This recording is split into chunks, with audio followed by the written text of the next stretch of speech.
I've been seeing a lot of people talk about how they want Amazing Spider-Man 3 now after watching No Way Home, and all I feel in my heart is just pure validation, because I was championing. That's not the word I'm trying to. Oh God, those aren't the words I'm trying to say. Andrew was my guy. Okay, I liked Andrew.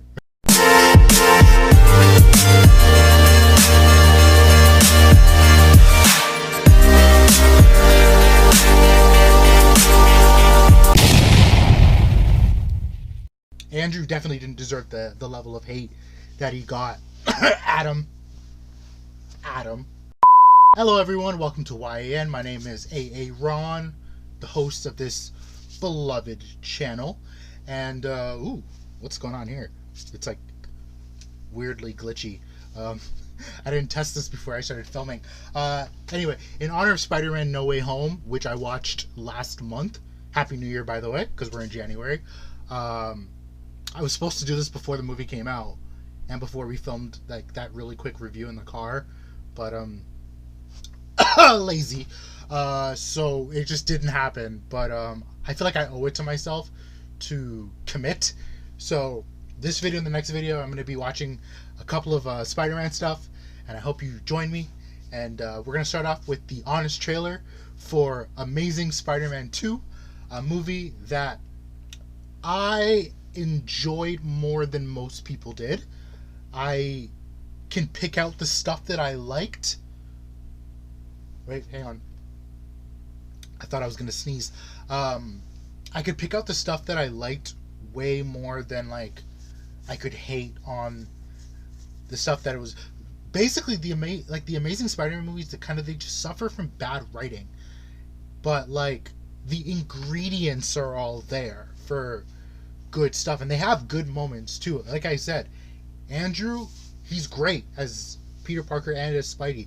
Him and Emma's relationship, like as Peter and Gwen Stacy, perfect. Up until Spider-Man PS4 and Tom Holland and Zendaya's, they were my favorite like couple. So, and their chemistry in these movies is still phenomenal. And I'm like making a review for the movie when I should be watching this on this trailer. So you know what I'm gonna do? I'm gonna watch this on this trailer because I'm so tired of defending this. But validation! I felt good. I feel good. Alright, here we go.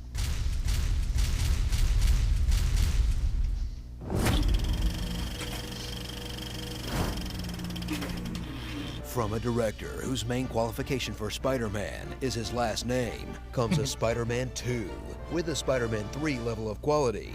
Now take all this. The Amazing Spider-Man 2. Hey, didn't CinemaSins already do this one?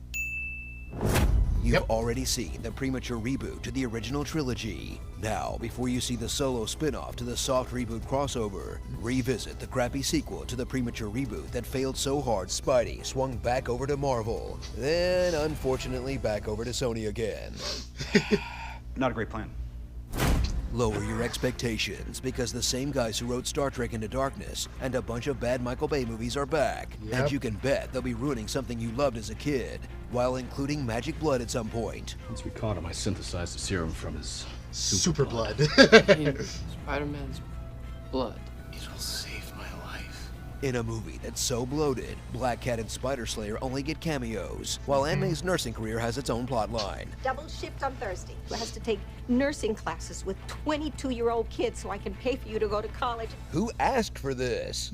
I did. Return to a New York where everyone exclusively uses Sony products. Yep. Crowds cheer while violent crimes play out.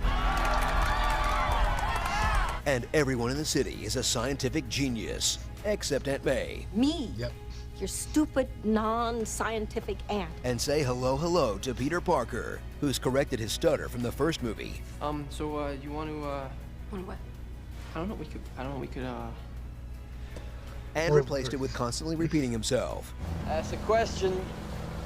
Ask a question. I like it. Wait, No. wait. Stay with me, stay with me. Stay with me, stay with me.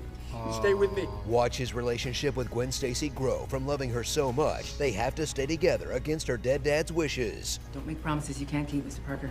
Yeah, but those are the best kind. to loving her so much that they had to stay apart, Can't. I'm sorry, Gwen. to loving her so much that they had to stay together again, with a healthy dose of stalking in between. Have you been following me? Typical Just Spider-Man once a day. fashion. Sometimes more. I'm following you now. I'm just gonna follow you everywhere.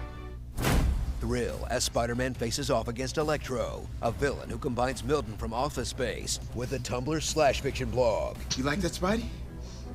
I like it. When he falls into a tank of eels, he'll get a random grab bag of electric powers like Magneto-wing, Force Lightning, Invisibility, and electric cosmetic dentistry, but for some reason no forgot actual about that. eel powers. I'd pay good money to watch Jamie Foxx build a nest for his eggs out of his own saliva. That's an eel fact. Look it up. What? Thrill as everyone forgets the lesson of Spider-Man 3 and crams even more villains into an already packed movie like the Green Goblin, again, who's in a frantic rush to cure the disease his dad lived with for 60 years, I do not have time. Gwen Stacy's ghost dad, and the Rhino. A ridiculous Russian transformer who begins and ends the film like crab bread on a poop sandwich. So settle in for a Spider-Man movie with a good performance by Andrew Garfield that was Thank so you. bogged down by subplots, underwhelming action, trailer moments with no payoff, and the constant stink of desperation to create a cinematic universe. Yeah. That writer, Alex Kurtzman, did it all over again with a mummy? Seriously? How does that happen? Starring old Tom Holland. Oh, snap. Mr. Oh. Burns, Dane DeHagen-Dazs, Dr. Manhattan, and Tobey Maguire. Spider-Man 2, Electric Boogaloo. Tom Holland is great and all, but I'll miss Andrew Garfield. Maybe he could be cool new Uncle Ben and get shot by Tobey Maguire, and then he could fly away in the Japanese Spider Zord. Now that's a cinematic universe I can get behind. Guys, Screen Junkies is going to... Okay, this is, you can tell this is dated because Andy Signor's on there. Obviously, I agree with everything they said. I'm really glad, actually, and I guess this is spoilers for No Way Home, but I'm really glad because I remember seeing that they were like, oh, what if they bring back Andrew Garfield as Uncle Ben, like, and Peter, he's like a variant of Uncle Ben, and I just remember going like, no, like, no.